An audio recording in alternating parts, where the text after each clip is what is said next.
I mean, the SMEs, I mean, I have to qualify this. The SMEs represent close to 90% of the economy, the private sector economy. So, in Bahrain.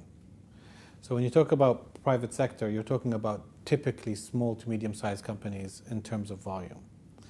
So there's typically the government-owned companies, the big players like Babco, Alba, and then you have this huge sector which is all small to medium-sized companies. So it's a very, very large sector. It's not a small sector at all. It's different than startup businesses. Startup businesses are a different concept, so let's not confuse the two. So small to medium-sized companies can mean anything from a company that employs up to 200 people to a very, very small company that employs maybe 10 or 5 with a very small turnover. So it's a very, very broad sector. And I think that the appeal of our project is that we appeal to so many different. And if you look at our tenant base and you look at the types of companies that have actually taken our space, you'll see that it's very diverse.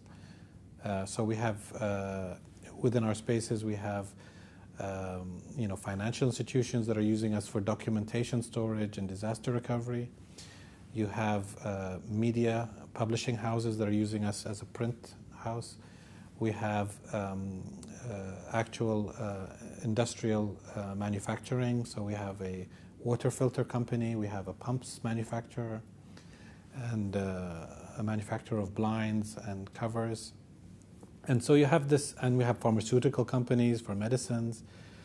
And so what we've done is we've really appealed to the broad cross-section of the economy, which puts us in a very strong position because anybody can make use of our space. It's a very, very flexible, dynamic space. And so if I go back to your question, the private sector is where the pain has been felt the most, simply because it's just the majority of the companies.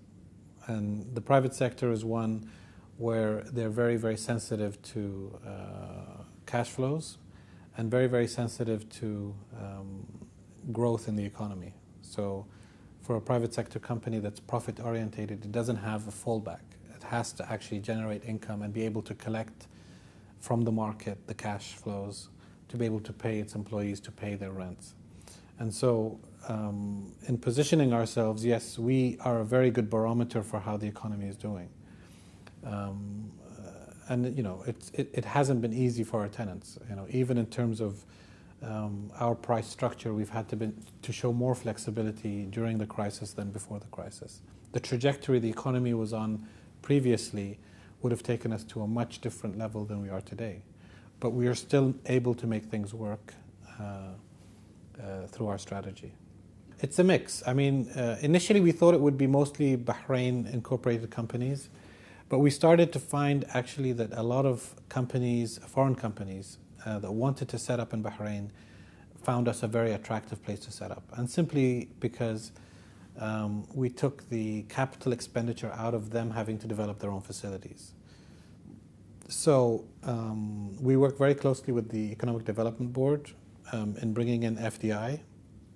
In fact, they've come to our offices a number of times with clients who were prospective investors in Bahrain, and we've taken some of those on board in our facilities.